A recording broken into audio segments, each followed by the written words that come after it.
E aí, galerinha, bom dia, todo mundo que está aqui presente. Queria começar dizendo que é um grande prazer recebê-los aqui para Eu me, mais uma aula de português, nossa. eu me Oi, acordei Lilian. cedo só para ver sua aula. Olha aí que coisa boa. Beleza, beleza. Eu agradeço. É a primeira vez que você vem, não, né? É, não. Mas hoje eu me acordei Ah. cedo para assistir a aula. E aí, assim, eu peço desculpa por estar perguntando se é a primeira vez, porque assim, nesse sistema remoto, a gente demora mais a aprender o nome do pessoal, né? Então, eu confesso para vocês que eu não conheço vocês muito bem ainda. Antes da gente ter esse lockdown, eu me encontrei com uma pessoa na rua que eu tenho certeza que é aluno meu, certo? A pessoa disse: Oi, professor. Eu acho que é do segundo ano da manhã, mas eu não faço a menor ideia de como é o nome. E não faço também a menor ideia de qual é a turma, se é do segundo A ou do segundo B. Essa experiência é uma experiência totalmente nova, né? Para mim, pelo menos, é uma experiência totalmente nova, porque antes, modéstia à parte, eu aprendi o nome do pessoal muito rápido, logo eu estava chamando todo mundo pelo nome, conhecia todo mundo, porque tem alguns professores que às vezes demoram, né, a chamar os alunos pelo nome, a reconhecer pelo nome, mas eu não. Por ser o professor de português, por ter aulas geralmente mais de uma vez por semana, eu aprendi o nome do pessoal muito rápido. E é uma experiência totalmente nova essa, né? Ó, pessoal, se você tiver com o seu livro de português, você vai abrir, vocês não só me dá licença, porque o meu livro de português está aqui em cima de umas coisas que estão segurando o celular. Eu vou desligar a câmera rapidinho, só para eu tirar, substituir aqui, que é para eu dizer qual é a página, certo? Peraí.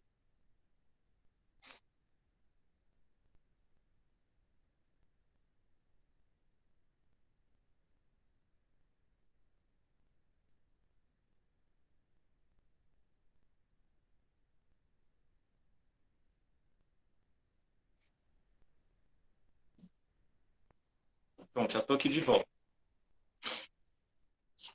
Vocês vão abrir o livro de português na página 69, certo? Lá na página 69. Então, se você tiver com o seu livro de português aí, você vai abrir lá na página 69, certo? Só uma coisa, eu digo isso toda a aula e repito hoje mais uma vez. Se você ainda não tem o seu livro de português, vá na escola, certo? Receber o seu livro de português. A escola está aberta, certo? E se você quiser, se você não tem o seu livro ainda, você tem que ir lá buscar, porque a gente está precisando sempre usar o livro. Às vezes aqui eu abro o próprio livro e mostro, certo? Mas às vezes, como é o caso hoje, eu não vou abrir o livro, né? Mas nós vamos precisar, eu ficarei fazendo referência a coisas que tem aí no livro, certo? E é extremamente importante que você tenha o seu livro em mãos o tempo todo, certo? Quando a gente for fazer a atividade, você vai precisar também, que é para você fazer a pesquisa e tudo mais, certo? Então, não deixe de ir buscar o livro se você tem ainda. Semana passada, numa outra turma, foi no terceiro ano, foi dito sobre essa história de livro, e aí teve um aluno que disse assim, que livro? A gente não tem livro? Aí, até eu que respondi. Às vezes eu sou meio grosso nas respostas. Aí, assim, eu achei meio. Você não tem livro, né? Na verdade, livro a gente tem sim. Agora, você não sabe nem que os livros já foram entregues e que você já pode ir na escola buscar. Na cabeça dele, não ia ter livro esse ano. Não ia ter, certo? Porque os livros foram usados ano passado, porque ano passado foram na escola e pegaram. Esse ano não tinha livro. né? Então, pelo amor de Deus, não vá cometer uma gafe dessa, não. Nós temos o livro está sendo usado, a gente precisa dele, certo? E você pode ir na escola pegar a qualquer momento, se você não tiver pegado ainda. E eu estou o tempo inteiro falando isso, toda aula eu falo isso, e eu até já disse e repito de novo.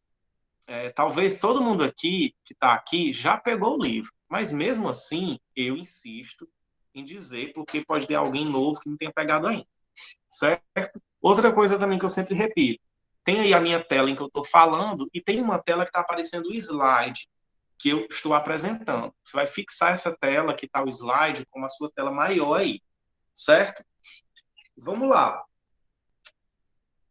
Ah, professor, romantismo de novo, professor. Pronto, aí, ó, Lília disse que não pegou ainda. Então, Lília, aproveite. Se você puder, se você mora na sede, aproveite e vá hoje logo, certo?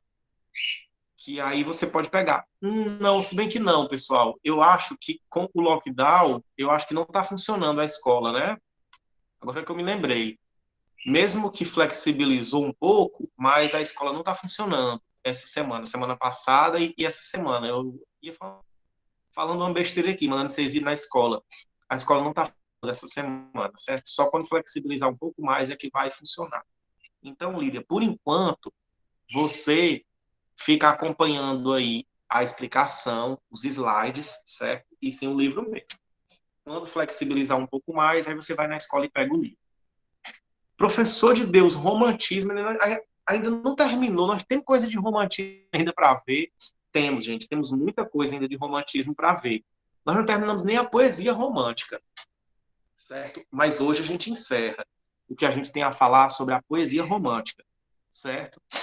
Mas o romantismo é uma das principais escolas literárias do Brasil e ela dura muito tempo e principalmente ela tem uma quantidade muito grande, são muitos autores, e esses autores escreveram coisas muito variadas. Então, são fases, né? Então, são temas muito diferentes. Alguns autores escrevem temas muito diferentes. Então, a gente tem realmente muita coisa a falar sobre o romantismo, certo? Vocês me desculpem um pouquinho, que eu estou com uma crise alérgica. Espero que seja só uma crise alérgica mesmo, né? Porque agora tudo que é mais assim respiratório a gente fica com medo, né? Mas eu acho que é só uma crise alérgica mesmo. Então eu estou aqui meio fungando um pouquinho, certo? Mas vocês me desculpem. Nós vamos hoje falar sobre a terceira geração da poesia romântica. Finalmente a gente finaliza a poesia romântica. O que é que nós vimos até agora sobre poesia romântica? Só relembrar aqui, a gente viu as duas primeiras gerações românticas. Essas duas primeiras gerações, que a gente chama também de fases, são a primeira fase, que é chamada de nacionalista ou indianista, certo? É o romantismo em sua versão mais inicial, ok? Ou seja, mais do começo mesmo. E qual é a proposta? A proposta é exaltar a pátria, é o nacionalismo, é a questão relacionada à identidade nacional, é a história do fortalecer a ideia de que o Brasil é um país agora livre, autônomo e independente, finalmente. Lembrando que o romantismo começa em 1836 e o Brasil se tornou independente em 1822. Então, é uma nação ainda muito jovem. E o romantismo inicial, ele faz isso, certo? Ele reforça essa identidade, né, que o Brasil tem ali naquele início. Depois a gente vem com a segunda geração, que é chamada de ultrarromantismo, ou geração mal do século. Por que ultrarromantismo? Porque é o romantismo levado às suas últimas consequências. Por isso ele é um ultrarromantismo. Então, toda aquela ideia que a gente já apresentou aqui sobre o romantismo, em relação à idealização do amor e da mulher, e aquela coisa muito exagerada, aquele amor muito exagerado, geralmente um amor que só existe no mundo das ideias, um amor que não se concretiza. Isso tudo é a característica do romantismo em sua versão de segunda geração. certo? Isso aqui, pessoal, nós estamos falando só da poesia romântica, certo? Depois, em seguida, nós ainda vamos falar sobre a prosa romântica, que são os romances românticos. Lá no início, quando eu fui explicar a introdução sobre o romantismo, eu falei um pouquinho sobre a prosa romântica, certo? Mas não é do conteúdo especificamente disso. Hoje a gente vai falar sobre a terceira geração do romantismo. Isso aqui, pessoal, de fato, tem uma ordem de tempo. A primeira foi a que aconteceu primeiro, realmente. A segunda foi aquela que estava ali no meio. E a terceira é aquela que vem no final do romantismo. Então, nós estamos falando aqui de algo que acontece em 1870, 1880, décadas de 1870 e 1880, certo?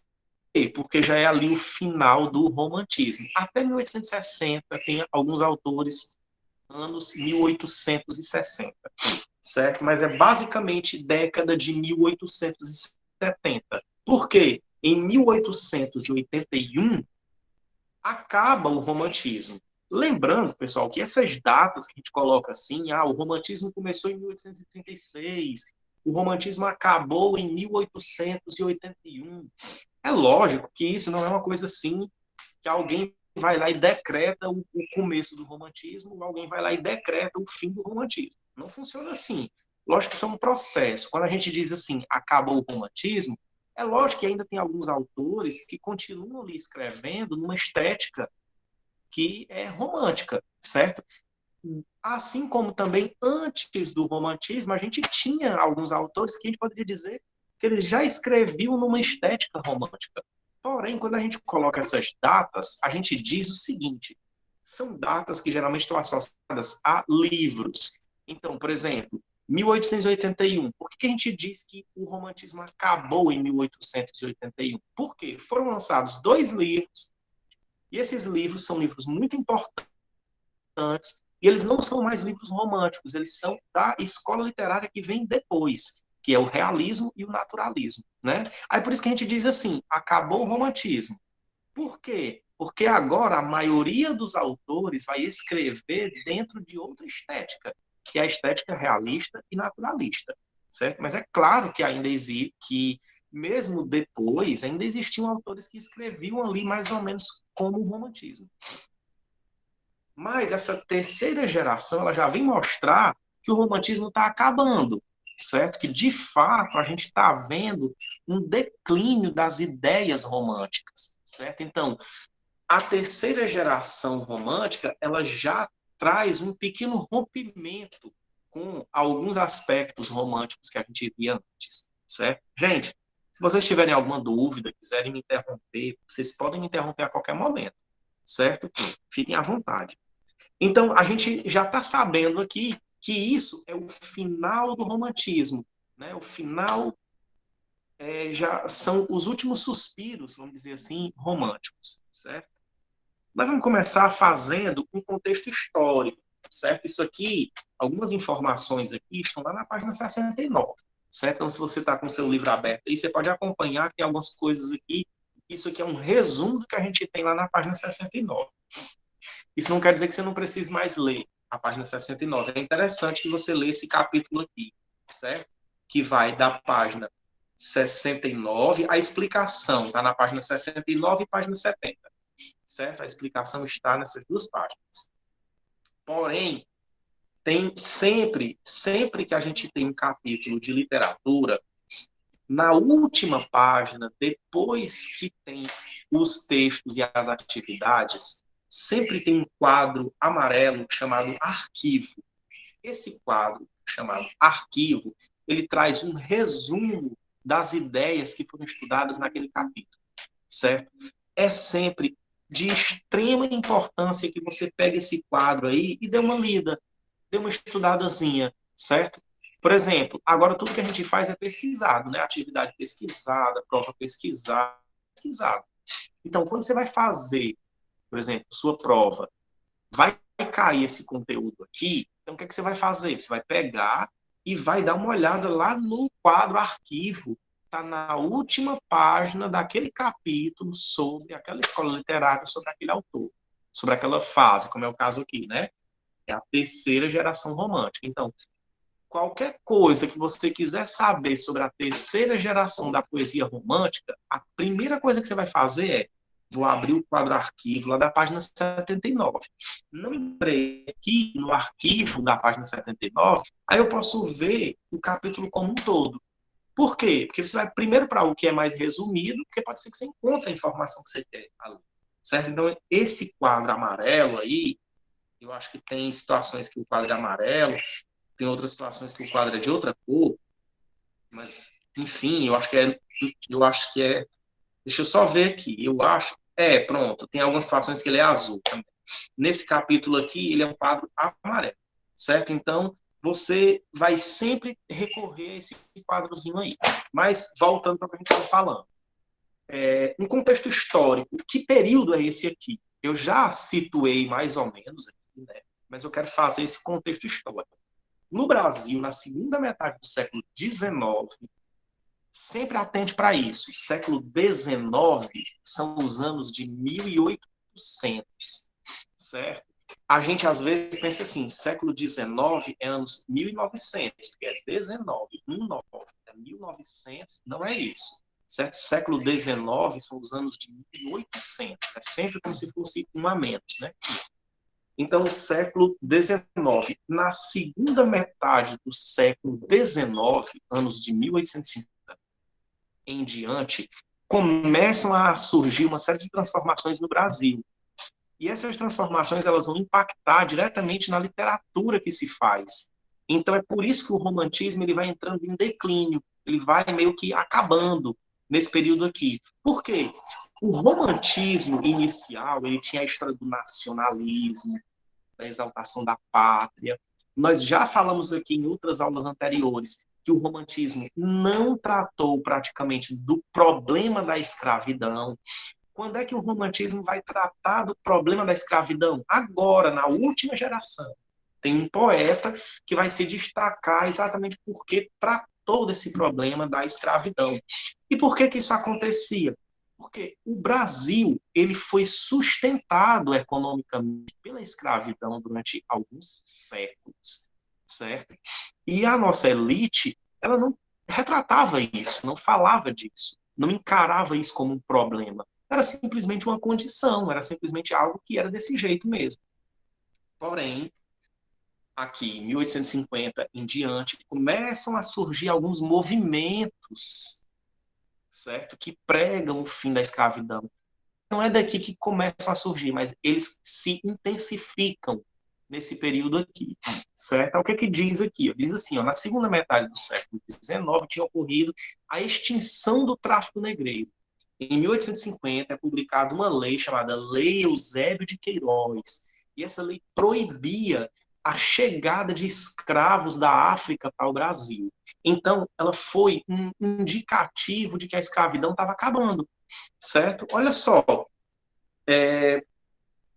desde 1500, quando os portugueses chegaram aqui, tinha escravidão, né?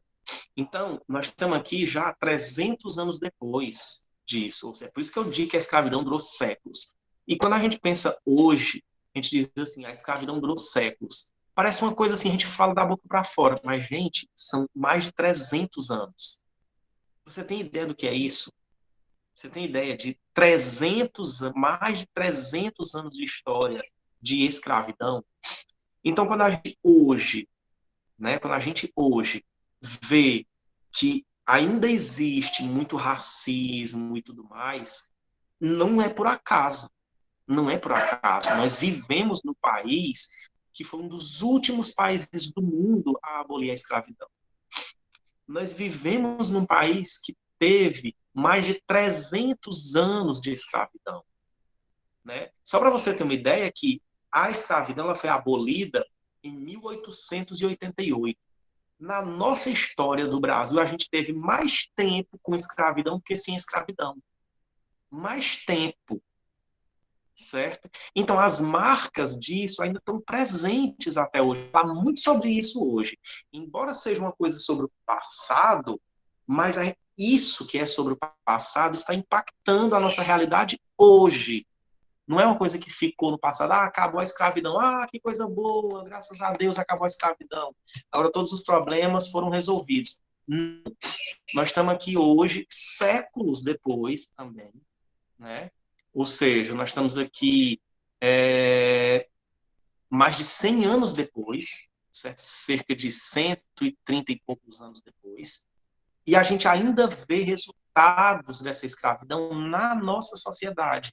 O racismo, a desigualdade, certo? Entre brancos e negros, todas as desigualdades que você puder imaginar. A gente vai falar sobre essas desigualdades hoje, certo? Então, em 1850, acaba com o tráfico negreiro, ou seja, os escravos que já estavam aqui, eles continuam escravos, a escravidão continua existindo, mas não podia chegar mais escravos vindos de fora, não podia mais chegar escravos vindos da... Era muito comum vir aqueles navios com escravos da África, e esses escravos eram vendidos aqui, né? Então, isso acaba em 1850. Além disso, estão surgindo novas forças econômicas. Por exemplo, o café. Lembrando, eu acho que vocês ou estão estudando isso aqui em história, ou se não estão estudando, vocês vão estudar isso aqui em história. O Brasil, colônia, certo? Então, e depois o Império, que esse período aqui que a gente está vivendo aqui, o Brasil já é independente. Então, nós estamos falando da época em que o Brasil era um império. Por quê? O Brasil foi um dos poucos países que se tornou independente de Portugal, eu já comentei isso também em outras aulas, se tornou independente de Portugal, porém o processo de independência ele foi feito por quem? Pela elite que estava no poder, inclusive pelo filho do rei de Portugal. O filho do rei de Portugal, que era Dom Pedro, se tornou depois imperador do Brasil. É uma independência bem estranha. Você pensa assim nos moldes do que é a independência geralmente da maioria dos países. Os países que já foram colônia, quando eles se tornam independentes, geralmente isso acontece a partir de uma revolta popular. E o povo toma o poder e às vezes expulsa e mata, muitas vezes, os colonizadores. Aqui no Brasil aconteceu forma diferente. A própria elite, os próprios colonizadores, a elite econômica, construiu um processo de independência, certo? Então, esse processo ele foi um processo bem elitista. Não foi um processo que o povo fez de baixo para cima. Foi um processo de cima para baixo. Por isso que o Brasil ainda continuou com escravidão, ainda continuou com um império, certo? A gente vai já falar sobre isso. Então, essas forças econômicas, o café e o comércio nos centros urbanos, fizeram com que a escravidão perdesse um pouco o seu papel. A escravidão era muito forte quando a gente tinha uma economia que era baseada na cana-de-açúcar. Depois que isso foi mudando, e aí passa para outras, digamos assim, outros produtos, né? Aí depois da cana-de-açúcar, a mineração, a escravidão ainda fazia muito sentido. Com a produção de café, isso deixa de fazer um pouco mais de sentido, porque a plantação de café requeria mão de obra que fosse mais qualificada, certo? E o escravo, ele estava acostumado a trabalhar só com aquelas outras coisas, né? Então, de certa forma, foi perdendo um pouco, o comércio foi surgindo. Então, o escravo, ele seria mais um a comprar as coisas ali. Porém, como é que ele comprava se o trabalho dele não era remunerado? Então, foi perdendo um pouco o sentido econômico. A escravidão foi perdendo o sentido econômico. Foi deixando de ser uma coisa rentável, certo? E assim, a gente fala hoje isso também meio que da boca para fora, foi deixando de ser rentável. Mas é uma tristeza, né? Você saber que você já viveu sob um regime econômico da escravidão. Pessoas eram vendidas como se fossem animais. Hoje, tem muita gente que questiona você vender animal de estimação, por exemplo. É um absurdo você vender aqueles animais, você comprar um animal, porque Você trata o animal como uma mercadoria, e ele é praticamente como se fosse da família e tal, é uma vida e tal, com animais. E a gente pensar que, durante um tempo, a gente fez isso, a gente, que eu digo a sociedade, fez isso com seres humanos, né? Com seres humanos. Essas mudanças fomentaram novas ideias, né? Então, essas transformações, essa série de transformações, elas foram fomentando novas ideias, certo? Que novas ideias são essas? Aí eu trouxe aqui algumas dessas novas ideias. A primeira, o ideal republicano, né? Lembrando, o Brasil se tornou independente e se tornou um império, certo? Só que, com essas novas ideias, com esses movimentos que foram surgindo, com essas mudanças, inclusive econômicas, que foram surgindo no país, foi surgindo o ideal republicano. O que é o ideal republicano? O que é uma república? Primeiro, o ideal republicano é uma crítica à monarquia. O Brasil era uma monarquia, certo? Ou seja, tinha um imperador. Esse imperador, logicamente, ele não era eleito. Ele foi imperador porque ele foi quem liderou o movimento de independência do Brasil. Aí depois o imperador seguinte era o filho, né? Ou seja, é uma coisa assim, passado de pai para filho. Era uma coisa é, sanguínea, hereditária. Ninguém é eleito, o imperador geralmente ele manda, então ele pode fazer e desfazer o que ele quiser, ele não deve satisfação a ninguém. Ou seja, é um regime completamente autoritário e de poder totalmente centralizado. Então é uma única pessoa que centraliza ali todo o poder. Até tinha eleição nesse período, mas era uma eleição assim totalmente forjada, uma eleição assim totalmente de fachada, e não para escolher imperador, para escolher cargos mais abaixo. Né? Mas o imperador pode, se ele quiser, naquele tempo, ele podia desfazer qualquer coisa que acontecia abaixo dele. Né? Então, isso era um regime completamente autoritário. Na República é diferente. Na República, o chefe de Estado ele é escolhido pelo voto. Você vota e escolhe presidente, por exemplo, prefeitos, por exemplo, aí vai. E, além disso, o poder ele é descentralizado, ele não está todo no imperador, ele não está todo em uma única figura, em um único chefe. O poder na República ele é descentralizado. Geralmente você tem poder executivo, que é aquele que executa, que são os prefeitos, que são os governadores e que é o presidente da República. Isso é o poder executivo. Você tem o poder legislativo, que é aquele que cria as leis, que é aquele que fiscaliza o poder executivo, que são os vereadores, os deputados estaduais, os deputados federais e os senadores. Todo mundo aí eleito, né? Como é hoje. Hoje a gente vive numa república. E você tem o poder judiciário, que são aqueles que aplicam, que julgam a lei, certo? Que geralmente são escolhidos em concurso público, então a pessoa faz uma prova, a pessoa tem que ter uma certa formação, faz uma prova, é aprovado e é funcionário público ali, como é o caso dos juízes, certo? Então, o poder ele é todo dividido para ele não ficar concentrado na mão de uma única pessoa.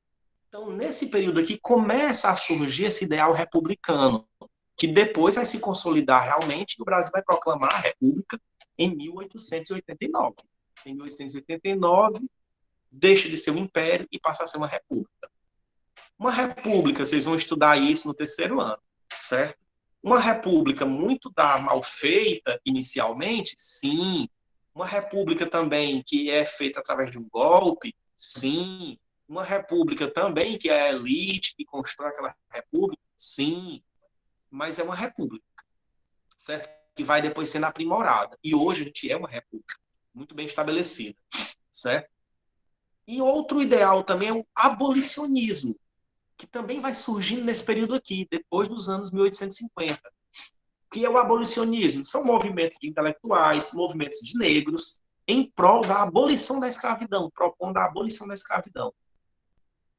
Eles se consolidam principalmente em 1860 e 1870, que é esse período aqui do romantismo que nós estamos estudando, certo? é, é aquela coisa, esse romantismo, ou, sobretudo, esse autor romântico aqui, é um autor que a gente pode chamar de abolicionista, certo? Ele propõe isso. Para nós hoje, gente, pode parecer muito esquisito alguém não ser a favor da abolição da escravidão. Mas na época, nós estamos falando de outra época, de outra cabeça, de outra visão. A elite econômica na época acreditava que se a escravidão fosse abolida, o país ia quebrar economicamente, certo? Tipo assim, não ia ter mais nenhum tipo de produção econômica. Por quê? O que sustentava a produção econômica era a escravidão. Se você acaba com a escravidão, e aí? Como é que as pessoas vão produzir se a mão de obra era toda escrava? Logicamente que isso não faz nenhum sentido.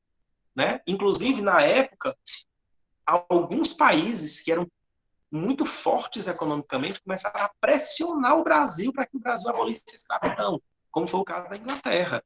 Por quê? A Inglaterra, porque era um país que produzia muito, queria vender os seus produtos. Países onde tem escravidão não são países que compram muitos produtos. Por quê? Porque a maior parte não, porque uma parte das pessoas daquele país é escrava e, portanto, não pode comprar esses produtos. E aí, como é que fica? Né?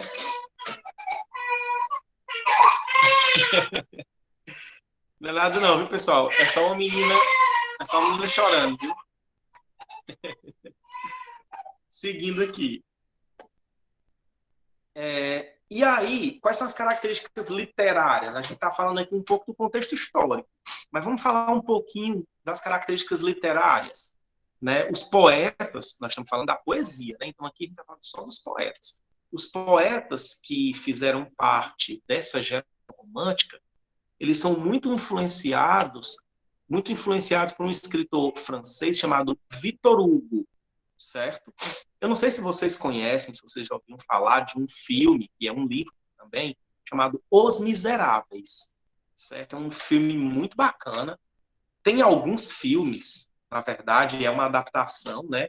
Tem alguns filmes, mas, pois é, Carlos Eduardo já ia falar, disse que ia falar sobre ele. Pois é, tem alguns filmes, né? Mas tem um livro, e esse livro é um livro fantástico, incrível, certo? E assim, além disso, os filmes que já foram feitos, que são alguns filmes, certo?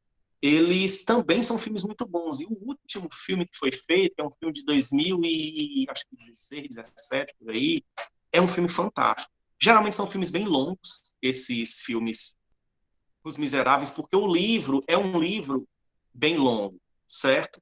E assim, eu não sei, Carlos Eduardo, se a versão que você leu é a versão completa, realmente, porque tem esse livro em várias versões, mais reduzidas e tal, mas o livro completo, eu até tenho ele aqui. Ó, só para vocês terem uma ideia, são 2 livros, não sei se vocês estão conseguindo ver bem direitinho, mas são 2 livros que contam essa história, ó, são livros bem volumosos, né?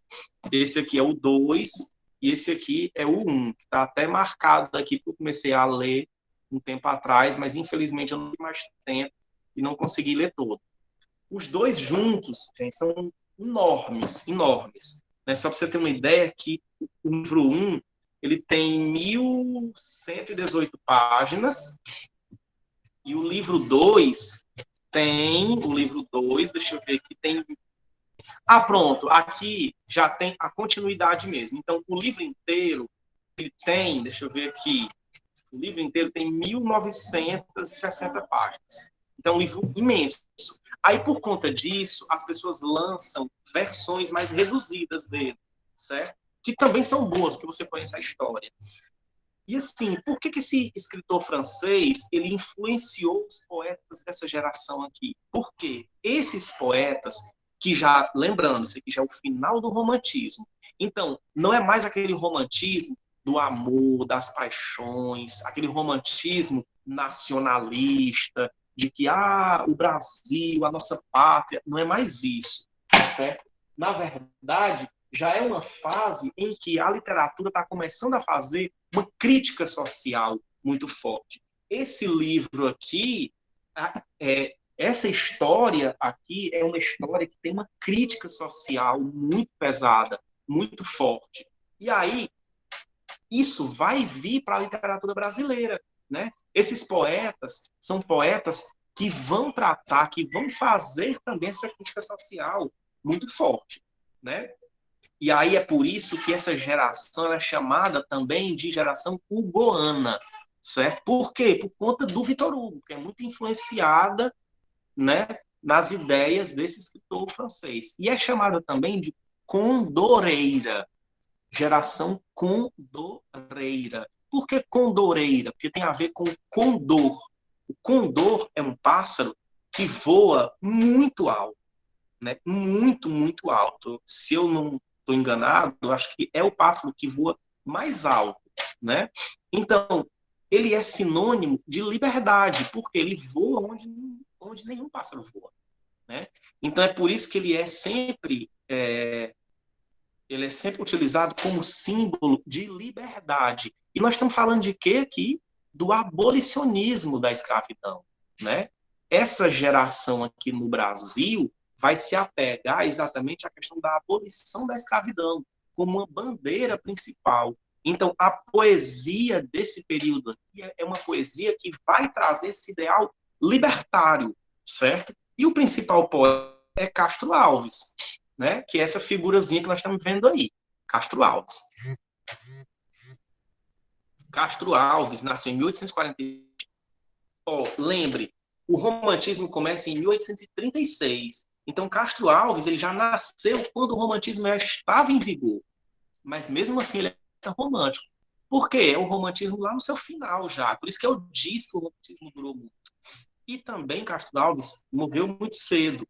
Não sei se vocês lembram, se vocês estavam aqui todos, quando eu estava falando sobre os poetas da segunda geração do romantismo. E tinha lá o Álvares de Azevedo, que foi um poeta que morreu com 20 anos. Castro Alves também faleceu também nessa fase, acho que 22, 23 anos aproximadamente. Eram pessoas que morriam muito novos, porque era um país totalmente diferente do que é hoje. Hoje a expectativa de vida é de mais de 70 anos. Nesse período, eu imagino que a expectativa de vida, anos 1860, 70, 80, devia ser de 40 e poucos anos, 50 anos. Certo? As pessoas morriam muito jovens, porque adoeciam, qualquer coisa que adoecesse morria, porque não tinha tratamento, não tinha médico, não tinha absolutamente nada. Né? Então, ele nasceu na Bahia, e ele se engajou no abolicionismo, nesses ideais de abolição da escravidão. Por isso que ele ficou conhecido como o poeta dos escravos. Você vai encontrar, inclusive, no livro, né, chamando ele de o poeta dos escravos. Ele escreveu essa poesia abolicionista, retratando a questão da escravidão. E escreveu também textos líricos, ou seja, textos que falam de amor. Ah, então quer dizer que aí é que faz com que seja mais romântico. É, mas a gente vai ver também que mesmo os textos líricos dele não são tão parecidos assim com o que era o romantismo antes. Vai ser um romantismo já diferente. Por quê? Eu não me canso de repetir, aqui é o romantismo já no seu final, certo? Um dos poemas mais populares dele é Navio Negreiro. Navio Negreiro, gente, é um poema em que ele retrata o transporte de escravos da África para cá. Na atividade que a gente vai fazer na próxima semana, hoje a gente não vai ter atividade, certo? Na nossa próxima aula, que é quinta-feira, vai ter aquela atividadezinha pequena, que quando a gente tem aula síncrona, às vezes a gente faz aquela atividadezinha bem pequena, que não sei como é que os outros professores fazem, mas eu passo sempre uma questão só, certo? Então a gente vai fazer, mas é só na próxima aula, quinta-feira. Mas na próxima semana, que é a semana que não tem aula síncrona, que é só atividade, a gente vai fazer uma atividade que é com um vídeo, que é de uma pessoa declamando esse poema Navio Negreiro. Gente, é qualquer coisa de aterrorizante, certo? É aterrorizante, até porque o vídeo, ele é o cara narrando não, declamando o texto e aparecendo imagens de um filme chamado Amistade, que é um filme sobre escravidão. Gente, é de chorar, sem brincadeira mesmo. Porque todo tipo de sofrimento que você puder imaginar, essas pessoas tinham, elas vinham em porões de navio, nos porões, muitas vezes, certo? Porque o navio que trazia os escravos era um navio que às vezes vinha trazendo. Eles aproveitavam que um navio estava vindo para cá com outros produtos, vamos dizer assim, e trazia também escravos nos porões. E assim, era muito comum que saía uma quantidade de escravos e quando chegava aqui, um terço chegava vivo. Um terço. Você tem ideia do que é isso? É como se viesse 90 pessoas, quando chega aqui só vinha 30 realmente vivas, as outras morriam, né? As outras morriam e eram jogadas ao mar. Assim, as coisas mais aterrorizantes, certo? E assim, nós imaginarmos que muito da nossa cultura de país foi construída a partir disso, da escravidão. A gente tem coisas hoje que é ainda da cultura de escravidão, certo? E é muito triste, realmente. Na próxima aula, que é a nossa aula de quinta-feira, a gente vai falar mais sobre isso, certo? A gente vai atualizar, pode dizer assim, isso aqui. A próxima aula, o que é que eu vou fazer? A gente vai falar sobre o romantismo, falar sobre Castro Alves, mas o meu objetivo principal é trazer a realidade de hoje, os impactos da escravidão nos dias de hoje. É muito importante que a gente fale sobre isso. Na Eu poesia tenho uma lírica, Castro pergunta. Alves, à vontade, Lília, Mas não é sobre isso aí, não. Isso aí eu entendi tudo. É sobre à o vontade. Enem. No segundo ano a gente vai fazer o Enem ou não? É só o terceiro? Se você quiser, você vai lá, faz a sua isenção, pede a sua isenção, faz a sua inscrição e você faz por conta própria.